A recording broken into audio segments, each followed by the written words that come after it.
Hi, I'm Dawn Stensland-Menti. My first guest today is an up-and-coming television talk show host and superstar whose new show is premiering right here on WMCN TV 44. Her name is Chelsea Cross, and at just 22 years old, she is a powerhouse. At 16, she wrote her very first book and started her own national radio show. She shot to fame on the national talk show circuit. Is she adorable or what? As the voice of her generation, speaking on sex, relationships, trends, and issues affecting all millennials. Let's bring in Chelsea Cross. A big hello. Hi. It's so good to be here together, and I feel like I know you because I've seen you so much Me too. on so many different shows. But first of all, what is the millennial generation?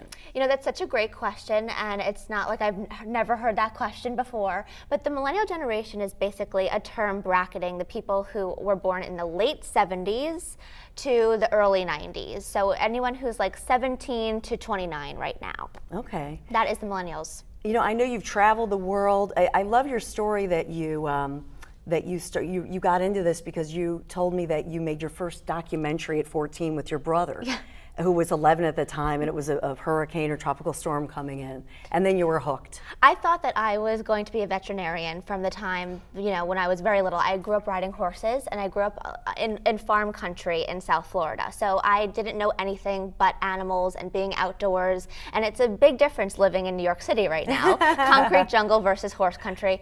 But I wanted to be the real life Dr. Dolittle, and I was convinced that animals really knew what I was saying. And then when Hurricane Frances really demolished my community in 2007, I picked up a camera and I said, this feels right. And when I went into high school, I submitted myself for television production, and really that was it. And I was like, off. this is what I want to do for the rest of my life. And by the way, you're going to love it because we have some friends from Paws here with adoptable pets. So as an animal lover, you're going to. But I want to talk about something that's been in the headlines that I know that you feel and we all feel so much emotion about, and that is the Steubenville, Ohio rape case.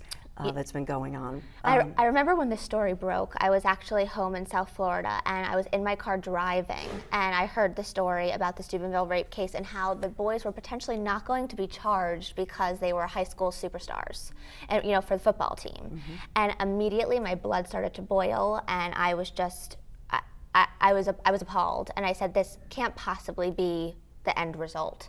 And so I was very happy when the verdict came out that they were going to be charged as guilty. Well, and what was interesting was that there were hundreds of videos, and we have pictures of them really demeaning this girl. It's not that she was raped, that also they hog-tied her and carried her like livestock and took those horrible pictures that were plastered all over the internet. And so it was interesting that social media then pushed for justice for Jane Doe, this rape victim. You know, it's so interesting because a lot of us have a love-hate relationship with social media. You love social media because it connects you with people all over the world, and it's the best networking tool, and it got me to where I am in my career thus far. But social media can also be, you know, a horrible tool to victimize someone and publicly display them like an animal. I mean, literally, they were treating this girl like she was an animal. But it's so interesting how this case revolutionized how social media could have an influence in a grand jury to get justice for being, you know, a victim. And I think it's going to set the record straight for people hopefully thinking to themselves, you know, what should I post and what should I not post from here on out? And also knowing that social media can really bite you in the butt. Because what you post is going to, you know, circle back around and either make or break you. And for instance, these two boys, because of social media, are now facing jail time. Yeah, which, I mean, you know, you're glad for the justice. We want to. I know that teen sex issues are one of your many platforms, but even in this case, when you look at the images of teen women and college-age women, that women are sex objects and all of that. I mean, is that something that you share with people and you say, this is a problem? Well, you know, it's so funny because because of social media, everyone is able to share with me what they want to hear on the radio show and now on the TV show, which I love. I love, speaking about what people want to hear, which is so at the forefront of my TV show as well. So when the hookup culture came out in the New York Times, it was an article titled "The Hookup Culture."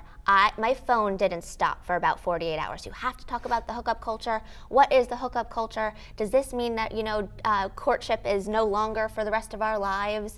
And that goes along the lines with our women's sex objects today, being that men think that they can just send us a text, the girl comes over, they do whatever, and then the girl leaves. Yeah, and unprotected.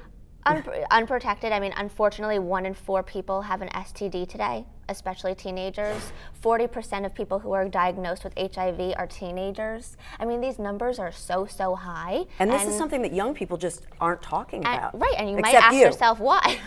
You might ask yourself why, and being that I'm 22 years old, why do I feel the need to talk about these things? Is because I want to empower my generation with the information that isn't accessible. I'm sick of all these people, typing their questions into the internet looking for the answer when they don't have peers or experts to go to instead and getting the right information. And what's your problem right now with the teen sex education programs? What I think is just lacking, and this is, a lot of people feel the same way with surveys and statistics, and the CDC came out with this survey report, which I know all of these statistics, is that people, especially within high schools where the programs are being implemented to the students, it's about abstinence programs. And the reality is that preaching abstinence today is just not the reality. We are in 2013. So we need to be realistic about the do's and don'ts that teenagers are going to follow, and just preaching abstinence to these children, it's going to go through one ear and out the other. So we need to talk about safe sex tips and condoms and prevention aside from just being abstinent. And we need to talk about STDs and condom use and birth control, because that's what's happening in today's world, and that's not talked about in the programs in high school. And I can see where schools and and teachers don't feel comfortable with this topic. But is this something that you're opening this conversation, but you want parents to talk about? Absolutely. I mean, I talk to parents just as much as I talk to my peers. And little did I know, when I started my radio show at 16 years old, just as much parents and grandparents were going to be tuning in, because they wanted to understand. They want to know what's going on. They want to understand the millennial mindset. They want to understand what their children are going through. And sometimes it's hard to sit down and have a conversation with your mom or have a conversation with your child.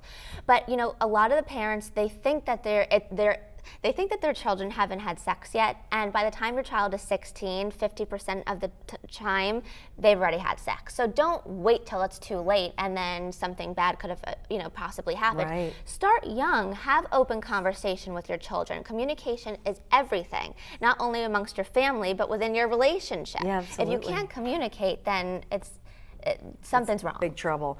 Okay, so let's talk about your show. Tell me about your show and what you have planned. I had, I'm pinching myself every morning. Because when I was 16 years old and I started my radio show, I knew that television was my dream because I wanted to just make everything more powerful. But radio was this amazing platform that got me here today.